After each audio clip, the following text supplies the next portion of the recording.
Núna ætla ég að fara í lið 3 hérna, þar sem segir að sem sagt, við erum búin að sko með lið 2 í rauninni að setja listan sem var neðst hérna í skjalinu í data editorinn fyrir alla innganga, innri útganga, ytri útganga sem framkoma sem sagt á þessari mynd. Og þetta fyrsta hérna, þetta var bara svona almennt og til þess að skoða hvernig þetta lítur út í uppbyggingu iðtölvu. Þar flæðirit sem þið getið kíkt á og þetta inn á undir efni, þessi uppbyggingu iðtölvu og flæðiritið sem í forritinu, það byggt á því flæðiriti. Svo að hérna nú erum við stödd í lið 3.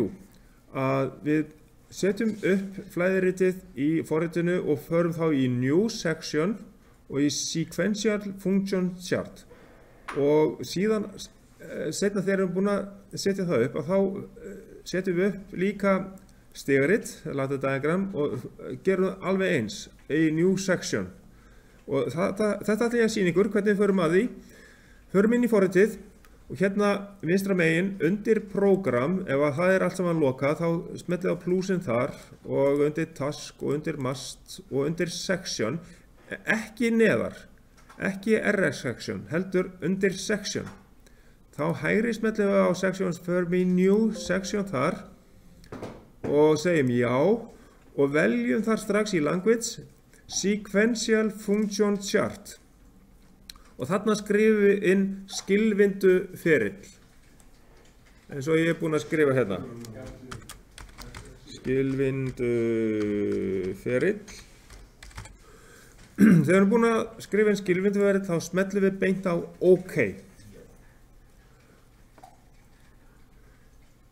Og þá opnast hjá okkur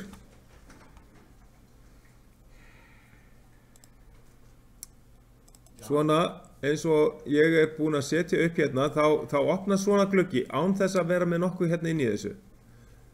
Og það sem þið þurfið að byrja að gera, að það að fara hérna inn og velja step og transition sequence. Og þá getið þið, eins og við sjáum hérna, hérna eru nokkur stykki, við getum sagt 2, 3, 4, 5, bara að sjá hvað eru margir hérna kassar hérna niður og þessu endar hérna í svona jumper eða í tilbaka stökk skipun sem hérna neðst. Þá getum við talið hvað þetta mikið sko, og síðan þurfum við að skipta þessum út hérna. Þetta alveg sérstakur ferill hér sem undir ferill, eins konar undirforrit. Þannig að hérna og þá skulum við telja þetta hvað þetta mikið, það það 1, 2, 3, 4, getum við 5, 6, já 7 eða 8 við getum alveg hent út eftir þörfum sko. Þannig að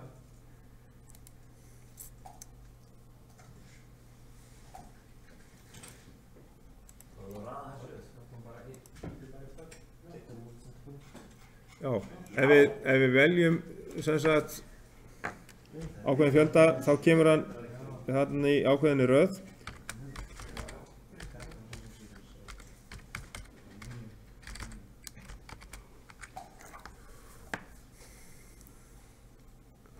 Og ég opnaði nýtt skjal hérna, því ég fer hérna inn í og vel tölu gildi hér, til dæmis 8 hérna, rows to insert, og ég segja OK á það og þá smelli ég hérna ofarlega og þá fæ ég svona runu niður þar sem ég get farið að breyta nöfnunu í og svo framvegis og ég smelli bara hérna á select vendilinn og ég ætla að fara strax í það að breyta þessu yfir í svo kallað Expanded Display undir View. Gerum það bara strax.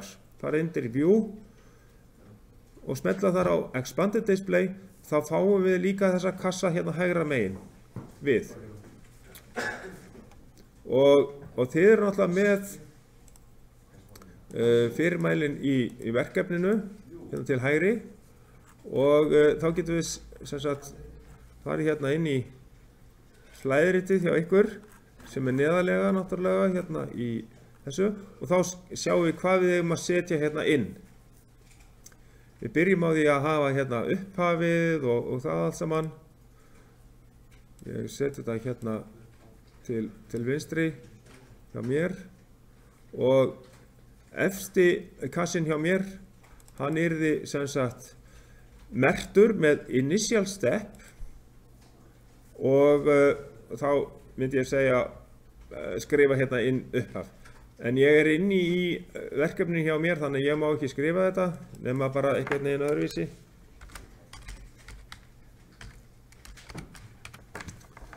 Og það sem það á ekki vera neinn skipun í þessu hérna og þá stendur hérna none. Það kemur bara sjálfkrafa. Þið þurfum ekki að skrifa það. Já, þarna efst uppi í efsta kassanum þá hökum við í initial step. Þetta segir riðtölvunni að hún á að byrja í þessu aðgerðakassa. En í næsta og eftir? Í næsta og eftir þá bara segjum við M1 inn og merkjum bara inn í þessa kassa hérna það sem að stendur í þeim. Það er að meina í kassanum hliðina? Við hliðina á hérna upphafinu, eftir menn hann? Nei, hérna. Já, sko, það skal ég segja ykkur, þar kemur, ég þarf bara aðeins að opna þetta hérna til að sýna ykkur þetta. Hér stendur í verkefninu ykkar, sem sagt, það sem að sést ekki hérna í kassanum. Þetta uppröðun, undirstrikk tími, undirstrikk liðin. Þá hefur ég sett inn svona textabox svo að þið sjáuð hvað á að koma hérna inn í. Og þetta eru væntanlega búin að setja inn í skrifin í data editorinn. En ég ætla bara að sýna ykkur þetta í forritinu sjálfu líka. Og ég ætla, já þetta er skilvirknisvél 2, ég ætla bara að eyða honum út aftur.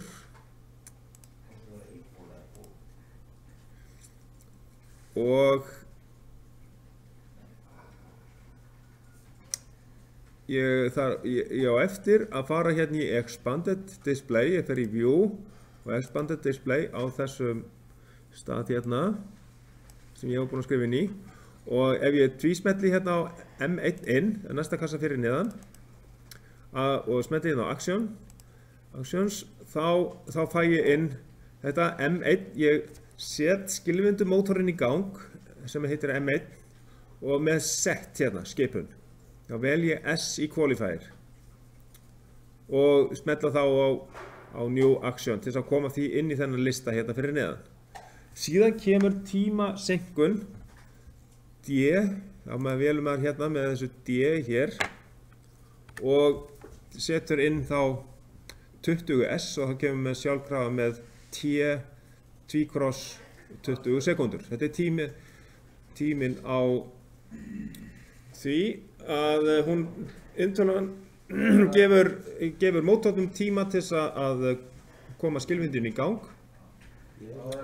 Þetta er uppröðunar tími liðin á að segja hérna. Þegar það er komið hérna inn í og þá setjum við New Action, þá kemur þetta hérna fyrir neðan. Og hver var spurningin, segir þú? Er allt í lagi? Já.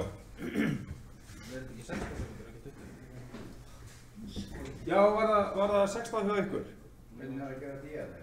Þú var að sækja hérna New Action. Má sjá, farið kólfið, hann er smessið þess.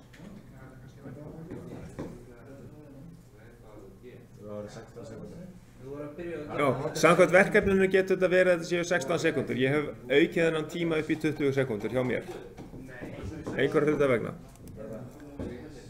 Þið megi hafa þetta 16 sekúndur, það er samkvæmt verkefninu. Ein spurning. Skotferill 1, sem er svona öðru Já, skotferill 1, við skulum skoða hvernig við setjum hann inn. Þá förum við, þetta er þá númer, fyrsti kassin hérna, 1, 2, 3, 4, 5, 6 og 7, þetta er 7. kassin ofanfrá. Þá þurfum við að fara inn í svona venjulegan kassa og breyta honum í svona svokallað undirforrit. Það er gert þannig að henda þessu út og velja, sjáum við þennan makróstepp hérna, kassa.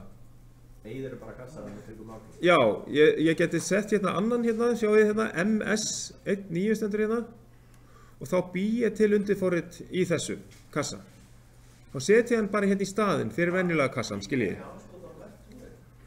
Þegar við erum búin að koma nú hérna fyrir, þá tvísmellum við á hann. Og ég náttúrulega ekki búin að hérna, ég verða að...